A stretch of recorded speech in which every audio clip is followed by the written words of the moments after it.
Dracena Região, você na Melhor TV é top. Vem comigo.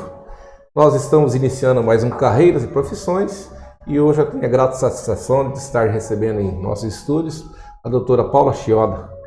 Ela que, entre outras especialidades, gosta muito do direito trabalhista, empresarial, né? E também para aqueles que são colaboradores das empresas. Uma alegria ter você aqui. Bem-vinda, Paula. Obrigada, Jorge. Agradeço muito pelo convite. Que a gente veio conversar um pouquinho aqui sobre o direito do trabalho, tanto para o empregador quanto para o empregado. E espero poder sanar algumas dúvidas ou até mesmo, a gente bater um papo aqui para realmente isso, sanar algumas dúvidas que possam ocorrer. Bom, vamos começar primeiro falando quem é Paula Chioda, né? Você é dracenense da Gema, né? Nasceu aqui. Exatamente. Conta um pouquinho da sua infância, né? Até chegar nos seus estudos, até a sua formatura. Vamos Quer lá. falar um pouquinho da família? Fica à vontade. Tá joia. A Paula Chioda, ela é de Dracena mesmo, filha do Sérgio Chioda e da Rosa Chioda. Grandes amigos.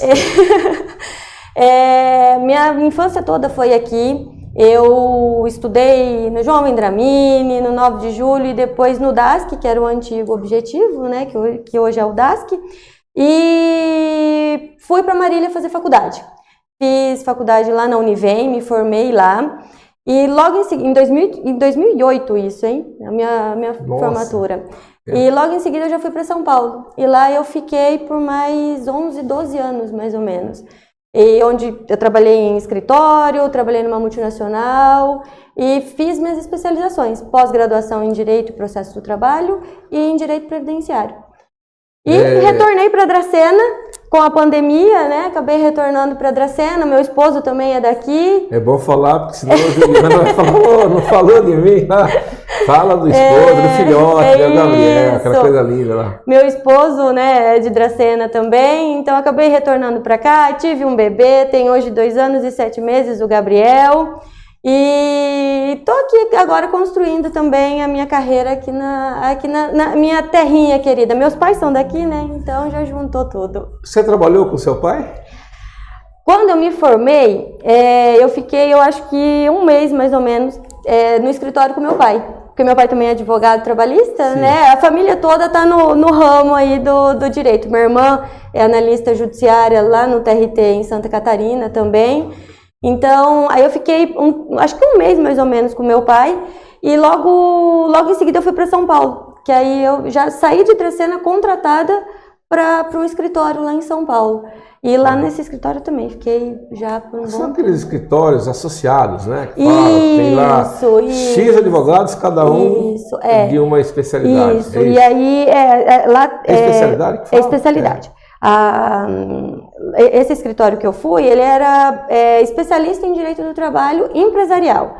Então, nós advogávamos para grandes empresas. Então, foi uma experiência, assim, grandiosa para mim lá em São Paulo, o escritório.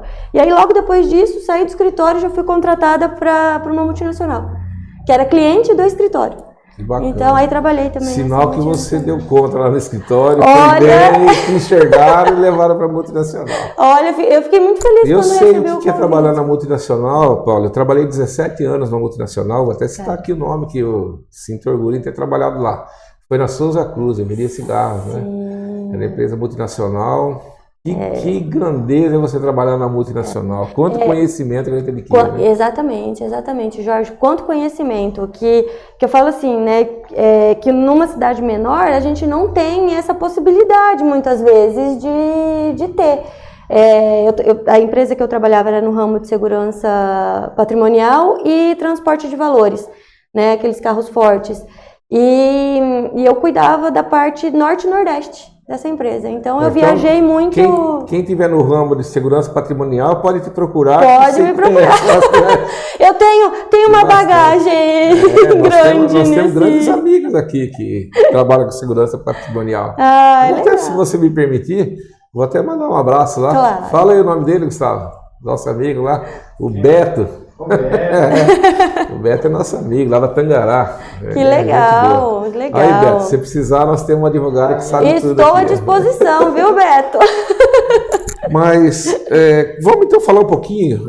Primeiro, nós podemos chamar o que de responsabilidades, obrigações do empregador. Vamos falar primeiro? Pode ser? Pode ser. Depois a gente fala do colaborador, né? Sim, funcionário. Pode ser. Vamos então, lá. Conta um pouquinho para que um empregador ele esteja legalizado perante a lei, com tudo, com recolhimento de impostos, com tudo. O que ele precisa a hora que ele vai contratar um funcionário?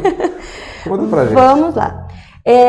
Hoje a gente tem a nossa principal legislação trabalhista, né, que rege as relações de trabalho, é a CLT. E ela dispõe de vários direitos e deveres, tanto para o empregador quanto para o empregado. Uma das principais obrigações do empregador quando ele vai contratar um funcionário é o registro na carteira de trabalho desse empregado. Então, se não houver, isso pode gerar multa, penalidade, enfim, e até mesmo a reclamação trabalhista, né? Então, o primeiro passo para a contratação é o registro na carteira de trabalho do empregado. E as obrigações trabalhistas em si, então pagamento de salário, se tem hora extra, se tem algum adicional, por exemplo, adicional de periculosidade, insalubridade, adicional noturno para os empregados que trabalham no período noturno, né, que é o compreendido das 22 de um dia até as 5 da manhã do outro. Então, assim, são os deveres básicos, as obrigações básicas do empregador. Recolhimento de FGTS, recolhimento de imposto de contribuição previdenciária, e hoje se fala muito, né, de manter o meio ambiente de trabalho saudável. Então, cumprir as regras de saúde e segurança do trabalho, o que mais hoje? Com a LGPD, né, que veio, a gente tem que deixar claro para o empregado quais são as diretrizes, as regras mesmo, os procedimentos da empresa, que hoje a gente chama de compliance, né, que vem. Então, assim, basicamente são esses os deveres do empregador, né? E no caso aí, existe lá uma lei que a gente sabe para empresas contratarem pessoas especiais. Sim. Essa empresa tem que ter um X de funcionários e desses X de funcionários uma quantidade especiais. Então, Jorge, a lei ela dá uma variável para a contratação desses empregados PCDs, né, que são as pessoas com deficiência. Ela varia de 2% a 5%. Então, dependendo da quantidade de empregados que a empresa tem, esse percentual vai aumentando. Então, um exemplo, até 200 empregados, a empresa tem que ter 2% de contratação PCD.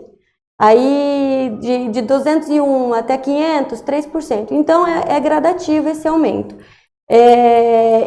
Essas pessoas não necessariamente são só de deficiência física, né? Então, qualquer tipo de deficiência se enquadra nesse... A gente até percebe, e aqui eu vou deixar uma ressalva, tá? E a gente é muito bem atendido por essas pessoas. Eles dão, assim, tudo e mais um pouco para atender bem a gente. A gente tem percebido, entre tantas empresas, mas que a gente frequenta muito, supermercados. Você vai no supermercado, aqui na Sena, por exemplo, a APAI tem parceria com o supermercado. Então, tem alunos que são assistidos pela APAI que hoje estão empregados. Né? Então, é uma alegria muito grande. A gente vê lá, eu sou uma pessoa que vou muito na APAI, conheço lá todo o trabalho. E a gente chega no mercado, é uma alegria muito grande. E como eu te falei, né? Como eles são diferentes. Eles são diferenciados. Atendem com uma alegria, assim, com uma disposição, com uma vontade de te ajudar que... Não é qualquer funcionário. Então isso aí a gente tem que ressaltar, né, Paulo? E assim, e quando a empresa não cumpre esse percentual, ela pode sofrer fiscalização. né? Então, do Ministério Público do Trabalho, do Ministério do Trabalho. Então, a gente sempre orienta, né, que dentro das possibilidades, que as empresas sempre contratem esse pessoal, né, para não ter nenhum tipo de multa. Nenhuma penalidade, uma sanção, penalidade, né? Exatamente, Jorge. Bacana. Quando a pessoa é contratada, você falou que tem que ser registrada, mas vamos pegar a título de experiência. Eu vou contratar um estagiário. Pronto, um menor de 16 anos você pode contratar. Vou contratar um estagiário. Ele tem lá um período de 3 meses. Eu tenho que registrar o dia que eu contrato, ou eu faço um contrato, sei lá, de prestação de serviços. Como que funciona? Essa sua pergunta foi muito interessante. Por quê? O estagiário, a gente tem a lei do estágio que rege, né, as condições de trabalho do estagiário. E lá tem requisitos específicos para a contratação de estagiário. É outra forma de contratação. Tá? Então, questão de horário, estudam, isso, é muito diferente da contratação de um empregado, normal, né? Para ser mais simples assim. Sim. Então, a lei do estágio, ela rege as condições de trabalho, o horário de trabalho, se o estagiário ele tem que estar cursando a faculdade naquilo que ele vai estagiar. Então, assim, são situações diferentes. E o contrato tem que ser registrado na carteira de trabalho. No dia que ele começou. Então, assim, a sua pergunta abre 2 leques. A questão do estagiário e a questão do contrato de experiência. Tá? O contrato de experiência, ele precisa também ser registrado na carteira de trabalho do empregado. E ou você faz, né, um contrato de experiência com assinatura, com todas as regras ali, o que vai ser estabelecido. Tudo de acordo. E tem que ser registrado também na carteira do empregado. O contrato de experiência é de 90 dias. Muita gente fala assim, são 3 meses. Não, são 90 dias.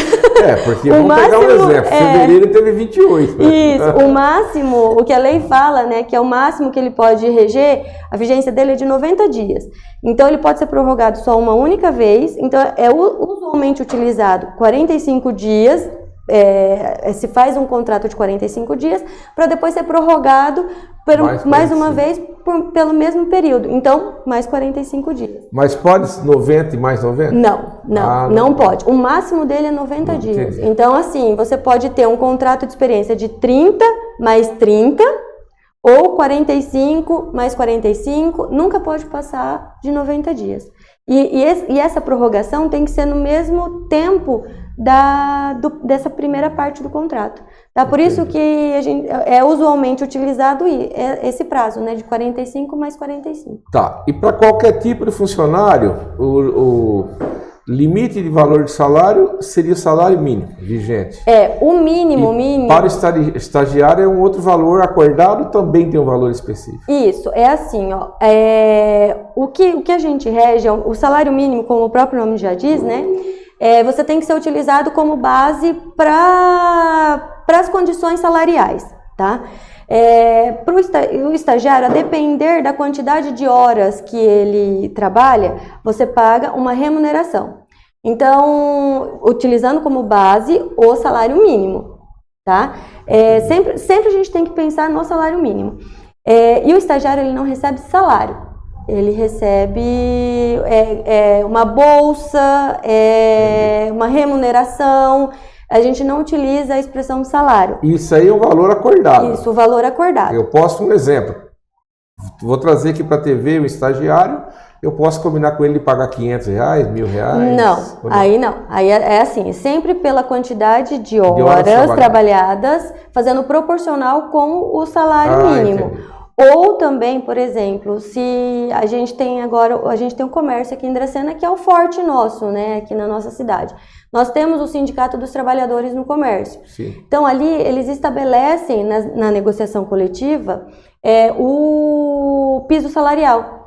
Então, para aquela determinada categoria, tem que se utilizar o piso salarial, que não é o salário mínimo, normalmente é maior. Normalmente é maior. Tá? Então a gente sempre tem que pensar nessa situação. Por isso que a parte que a gente chama, né, do preventivo trabalhista é muito importante. Porque orienta o empregador nesse sentido. Olha, você vai contratar um estagiário, você vai contratar um empregado, né, normal, então quantas horas ele vai trabalhar, porque a nossa jornada, o que estabelece a CLT, é de 8 horas diárias e 44 horas semanais. Então, o empregado pode trabalhar menos, mas pode também ter a redução desse salário, né? Mas a gente tem que sempre fazer essa proporcionalidade. Tá, vamos pegar um exemplo. Quer dizer, só para a gente ter conhecimento. Sim. Digamos que a pessoa contrate e não faça nada, não registre, não faz um contrato, ou de repente faz um contrato que chama de gaveta, né, entre o empregador e o empregado, e deu 3 meses, não serve, não deu certo, ou o próprio funcionário fala, não é o que eu queria, estou saindo. Sim. Ele pode, na justiça, pleitear que ele tem direito, 3 meses que ele trabalhou, ou 3 meses não dá direito a nada? Sim, ele pode pleitear sim os direitos trabalhistas dele desse período trabalhado, tá? É igual ao teu exemplo, ele trabalhou 3 meses, não deu certo, ele não foi registrado, teve ali um contrato de boca, olha, você vem trabalhar aqui. Ele pode sim pleitear esses 3 meses na justiça, aí ele precisa procurar um advogado de confiança para entrar com a ação, aí a gente pede a anotação do registro na carteira de trabalho e mais as verbas trabalhistas desse período, mesmo que de 3 meses. Porque o empregado, nesse período, ele tem direito a depósito de FGTS, a recolhimento previdenciário, a salário, aí férias proporcionais, mais 1/3 da Constituição, 13º salário proporcional, só não vai ter direito ao aviso prévio, né? Sim. Porque o aviso prévio é para contratos por tempo indeterminado. Tá, mas só para a gente entender, né, para você empresário que está nos vendo, fica mais caro um acerto em 3 meses do que você registrar o camarada na hora que você contrata. Exatamente. Olha aí. Exatamente. Por isso eu estou entendendo. Por isso que a gente sempre fala, né, do preventivo. A gente tenta mostrar para o cliente que essa parte da prevenção trabalhista, que hoje envolve também o compliance, de você ter regras dentro da empresa ali adequadas com o direito do trabalho, com a legislação, é sempre mais benéfico, porque você diminui os riscos, você minimiza os riscos trabalhistas, minimiza o risco de uma futura ação trabalhista. Então sai mais caro, viu, Jorge? Você ter uma ação trabalhista contra do que... Sai mais caro o molho que o peixe. Do que o peixe. Tá. Bom, e no caso de uma demissão, quer dizer, o empregador demitir ou o empregado pedir demissão? Que é a diferença aí? Quais são as vantagens, desvantagens? Certo. E também, claro que tem a situação que o empregador, se ele tiver um motivo justo, né, justa causa que chama isso, exatamente, ele também pode mandar. Dá uma pincelada para nós nisso aí. Vamos lá. Isso é bem bacana. Vamos lá. A gente tem 2 formas da rescisão contratual, né? Então, pelo empregado, que é o pedido de demissão, e a rescisão indireta. E pelo empregador, que é a demissão sem justa causa e a demissão por justa causa, né? Desses tipos de rescisão, surgem alguns direitos como consequência pro empregado, né? Então, pincelando aqui, no pedido de demissão, quando o empregado pede demissão, ele tem que cumprir o aviso prévio, então ele tem que ficar trabalhando na empresa ainda por um período. Caso ele não fique, o empregador pode descontar esse aviso. Aí ele tem direito a... 1 mês normalmente? Isso, geralmente é 30 dias. Certo, 30 dias. Não é um mês, são 30 dias. São 30 dias. Igual os 90 lá de trás. Exatamente. São 30 dias no mínimo, né? Só que o empregador também pode dispensá-lo, tá? Do cumprimento, porém... Aí tem o desconto nas verbas rescisórias. Da conversa, do acerto, vamos dizer, do relacionamento. Do relacionamento, isso, né? E então... eu vou falar uma coisa, ó, já fui dos 2 lados, tá? Tem um ditado, e não sei se você, como advogado, vai concordar comigo, que diz que vale mais um mau acordo que uma boa demanda. É isso? Exatamente. Olha só, é uma frase que eu guardo de quando. Até porque, só para ilustrar aí, a pessoa que sai de qualquer empresa numa situação, vamos dizer, de desacordo, de briga com o patrão, normalmente ele não é bem visto na chegada em outra empresa. E principalmente na cidade, vamos pôr do tamanho de Dracena, onde normalmente um colhe informação, todo mundo se conhece, né? Tem tudo isso aí também, que não é uma pressão, mas é um fato que a gente sabe que acontece entre os empresários. Isso, Jorge, não poderia acontecer, porque acaba né, sendo... Não é a palavra exata, assim, mas o empregado tendo prejuízo, o trabalhador tendo prejuízo.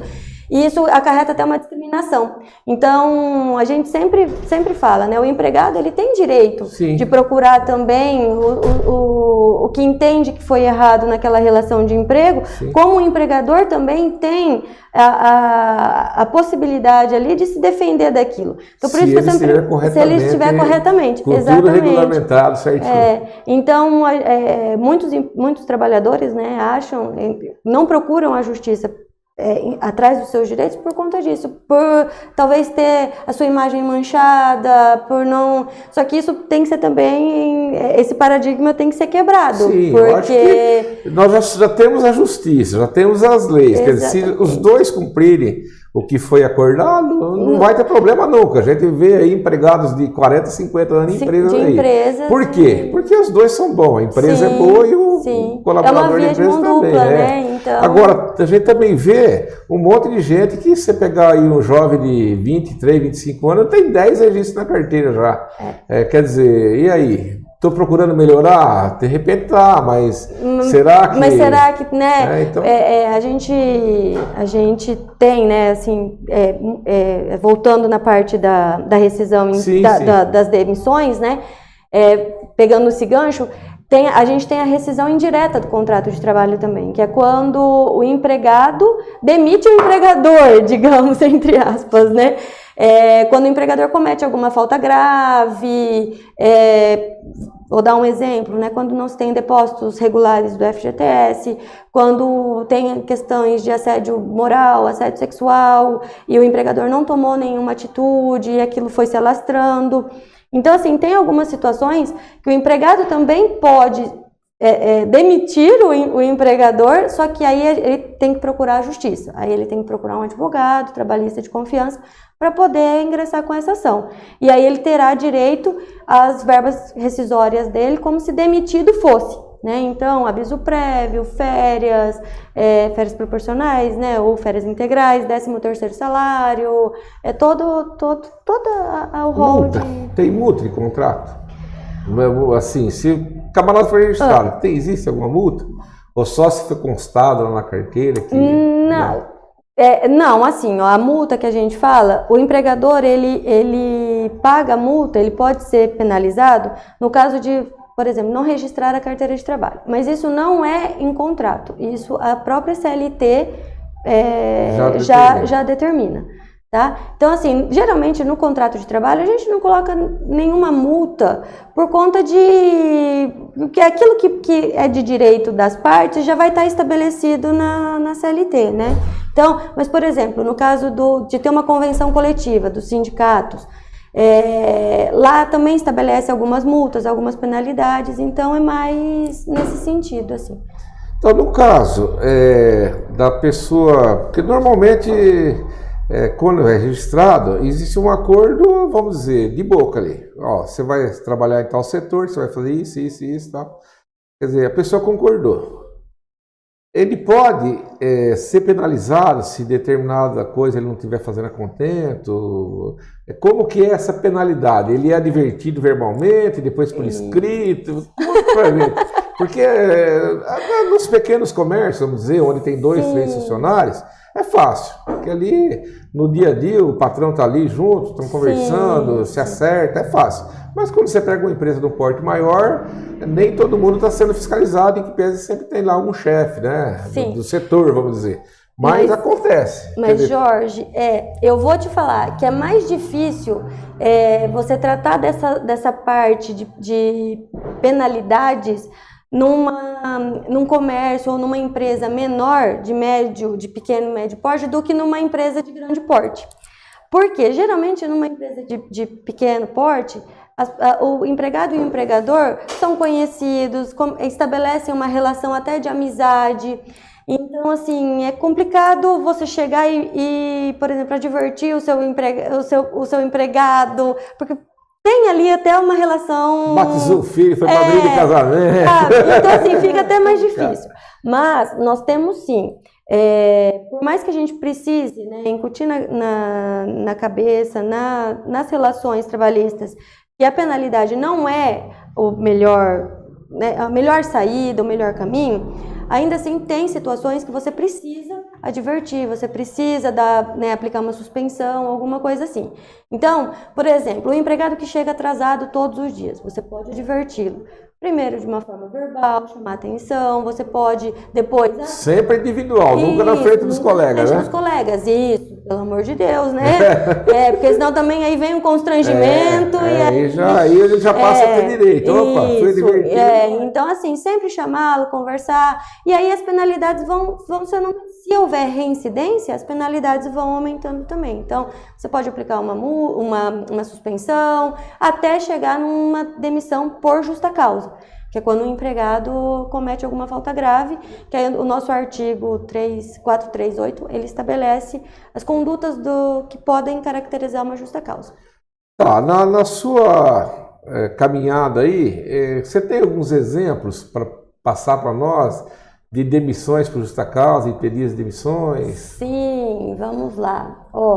Teve um caso bem emblemático, assim. Eu trabalhava nessa empresa de segurança, né? Então, os empregados portavam arma, tudo isso. E aí, em uma dessas, que eles chegaram do trabalho, aí foram guardar a arma e tal, um desses empregados manuseou a arma de forma equivocada e acabou atirando. A arma disparou. E acertou de raspão um outro colega de trabalho. E aí a gente abre todo um processo administrativo, né, um processo interno, para se verificar se a arma estava em perfeitas condições de uso, tudo isso para a gente poder aplicar uma justa causa, né? E aí nesse inteirinho todo ele já tinha algumas advertências de má utilização do armamento, essas coisas, e aí a empresa optou por demiti-lo por justa causa. Ele entrou com ação, querendo a reversão da justa causa, não conseguiu na primeira instância, subiu para o tribunal manteve também a justa causa dele, e aí, então, esse foi um dos casos, né? A gente tem também, quando o empregado pede demissão, que aí quando o empregado pede demissão é porque ele já tem um outro emprego, né? Alguma coisa assim. Mas o empregado pediu demissão e aí depois ele veio procurar o escritório para tentar reverter esse pedido de demissão por uma rescisão indireta. Ele alegou que o empregador não estava cumprindo as normas, as obrigações, né, colocando ele para trabalhar em outros lugares e tal, e aí ele quis entrar com a ação para reverter esse pedido de demissão. Então, assim... Ganhou? Não ganhou. Porque ele não... Porque assim, tudo é prova, né? Na justiça, Jorge, tudo é prova. Sim. Então, nós temos lá o que o empregado tem que provar, o que o empregador tem que provar. Então, cabe a eles, né, essa questão de demonstrar aquele fato como direito do empregado ou do empregador, né? Então... Tá, basicamente, então, o empregador, se ele estiver recolhendo todos os encargos, né, que nós chamamos de encargos trabalhistas, e dando as condições a que foi proposta para o funcionário. Sim. Ele está cumprindo a parte dele. Exatamente. E o empregado, desde que ele cumpra o que foi determinado a ele, né, desde que você falou horário e tudo, tá tudo bem, ninguém vai ter problema, vai estar tudo certo. Tá Mil Maravilhas. Mas é muito... Se fosse sempre assim, se fosse sempre assim, Jorge, aí a gente não ia ter... Não ia ter advogado. Como que você ia sobreviver? A gente não ia ter trabalho, não ia ter serviço. Então, o que mais nós podemos falar? Vamos lá. A gente tem, né, hoje, um dos assuntos do momento aí também é aquela proposta de emenda à Constituição do fim da jornada 6x1. São 6 dias trabalhados por 1 de descanso. Que a proposta altera, né, para 4 dias de trabalho na semana. Já tem país que está fazendo isso. Sim, né? sim. Tem Mas alguns país bem mais evoluído que o Brasil. Bem mais desenvolvido que o Brasil. Então, hoje a nossa carga horária de trabalho, né, é 8 horas diárias e 44 semanais. Então, essa proposta, ela pretende diminuir para 8 horas de trabalho, mas 36 horas semanais. Né? Então, assim, vai ter uma diminuição muito grande. E os impactos que essa alteração, né, pode ocasionar, tanto para o empregado quanto para o empregador, aí a gente tem que fazer um balanço para ver se vale a pena. Porque, assim, reduzir a jornada, eu acho que é válido, vai proporcionar, né, para a maioria dos empregados condições melhores de saúde, de lazer, de ter tempo, né, mas também tem os impactos do outro lado, né? Para aqueles que geram empregos, então a gente tem que pesar bem, assim, tem que ter muita conversa antes disso tudo ter um final. Né? Porque muito provavelmente também diminuir salário não pode, né? Isso aí não é permitido por lei, né? Então aí a questão da redução, essa PEC, né, essa proposta, ela vem exatamente isso, tipo, de reduz a jornada, mas o salário permanece o mesmo. Então, por isso que os impactos, eu acho que vão ser muito grandes, assim. Então, mas vai ter, claro, aquele funcionário que vai se desdobrar para compensar o dia que não vai trabalhar. Que não vai trabalhar. Mas vai ter aquele que vai manter o ritmo dele ali. Sim. Até mais devagar um pouquinho, já que eu vou ter um dia a mais. Vou ter aí mais um dia. Quer dizer, eu acho muito complexo, né? Para o nosso Brasil, está bem, complexo. A gente ainda precisa evoluir muito nessa... Sim. Evoluímos muito já, tá? Com a reforma trabalhista, que trouxe até um pouco mais de respiro para os empregadores. E para os empregados também deixou, né, mais ajustada essa questão dos direitos dele e das responsabilidades também que ele precisa ter, né? Então, já evoluímos bastante. Porém, essa questão, ao meu ver, né, como Paula, advogada, a gente precisa estudar mais ainda, ter um debate maior sobre esse tema. Tá, deixa eu te perguntar uma situação que eu acho que está dentro do trabalhista, né? Empregada doméstica. Sim. Ou seja, hoje não chama mais de empregada doméstica, né? Chama de secretária do lar. É isso? Olha, a legislação continua chamando de empregada doméstica, viu? Né, por questão até de consideração, né? Eu, por exemplo, tenho uma secretária lá que está com mais de 20 anos com a gente, quer dizer, já faz parte da família, né? Exatamente. Mas como que funciona hoje diarista, por exemplo? Tá. E aquela que vai, por exemplo, 2 vezes por semana, 3 vezes por semana, que não é uma secretária empregada, como nós dissemos aí, mensalista. Tá, então vamos lá. Boa pergunta? Boa pergunta. Então, vou clarear, né? Nós temos uma lei específica, né, para os empregados domésticos e funciona da seguinte forma, Jorge. É considerado empregado doméstico toda pessoa física que presta serviço para um empregador doméstico sem fins lucrativos, mediante subordinação, enfim. Porém, para que a própria lei diz, para aqueles que trabalham até 2 dias na semana na residência, ela pode ser considerada diarista. Então, ela não é obrigatório o registro na carteira. Acima de 3 dias para frente, então 3, 4, 5 dias na semana, ela já precisa do registro, ela já é considerada empregada doméstica, tá?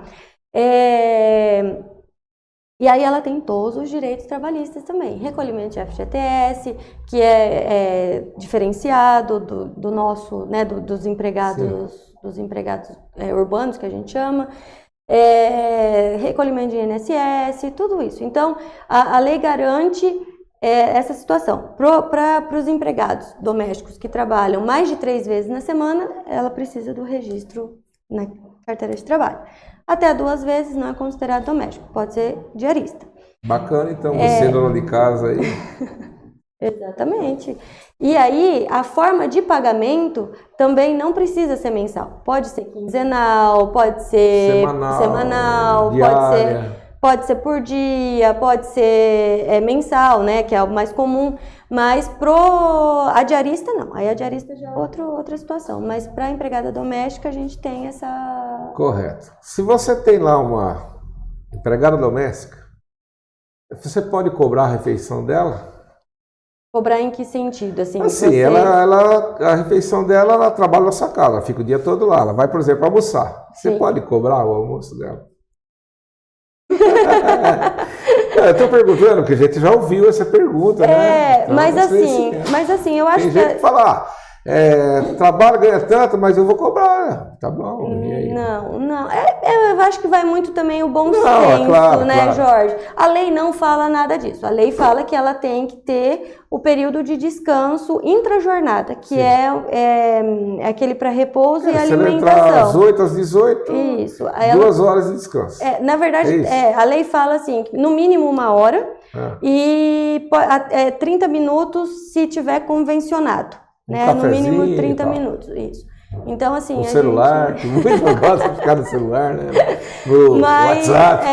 Mas a gente sabe que a nossa realidade, né? A gente acaba. Quando você tem uma empregada doméstica, eu tiro pela gente em casa que também ficou por tantos anos, consegui aposentar ela, inclusive. Olha aí, bacana. Tantos anos e era da família, igual você falou no começo, da família, né? Então a funcionária é boa, mas o patrão também deve ser bom, né? A patroa, porque para ficar tantos anos convivendo ali, né? Toda semana. Então é da família já. Legal. Paulo, alguma coisa a mais? Jorge, eu queria agradecer essa oportunidade.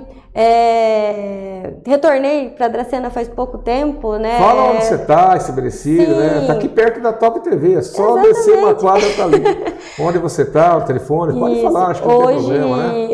Eu atendo hoje no escritório Baraldo e Verginassi, que fica aqui na Rua Salvador, 137, pertinho aqui mesmo da TV. E lá a gente também tem mais advogados que, né, podem auxiliar, então a gente se coloca à disposição para o que for preciso. Legal. Alguma coisa a mais? Agradeço a oportunidade, igual eu estava falando, né, retornei faz pouco tempo para a Dracena, estou tentando me estabelecer aqui também na minha profissão e me coloco à disposição, né, para caso tenham dúvidas, você também aqui, Jorge, para o que precisar. Bacana. Então, a gente também agradece a sua participação, foi enriquecedora, né? Muitos detalhes aí, coisa corriqueira do dia a dia, mas que às vezes tem muita gente que não sabe os direitos e os deveres que tem, né? Então é bastante importante um bate-papo desse, né? Às vezes a gente quer só saber dos direitos, mas por trás também, né? A gente tem as obrigações ali, tem os deveres que tem que ser cumpridos. Eu vou pedir permissão para os nossos telespectadores, para você mandar um abraço para o Sérgio, para a Rosa, né, meus queridos? O Gaspar e a Nilce, meus companheiros de boteco. Meu sogro. O Juliano, né? O Juliano, ela não falou do si, rapaz. Oh, meu amor. E pro Gabriel, né? Gabriel é uma figurinha, graças a Deus, né? Muita saúde para dar e vender, graças a Deus. O Gil, né? Como ele é conhecido, o Gil e o Gabriel são os amores da minha vida. Meu pai, minha mãe, Nilce e Gaspar também, que estão sempre junto com a gente, né? É muito bom ter... Um dos motivos também de eu ter retornado para a Dracena é por isso, família, né? De ter a família por perto. Da família. Exatamente. Legal. Paulo, agradeço a sua participação, né? Por estar aqui com a gente. As portas da Top TV sempre abertas. Obrigada, Jorge. Eu agradeço. Então, eu falei com a doutora Paula Chiola, ela que é especialista em direito trabalhista. Agradeço aí a participação de todos. Um abraço a todos. Top TV, Dracena região, você na melhor TV. Vem comigo. Muito obrigada, Jorge.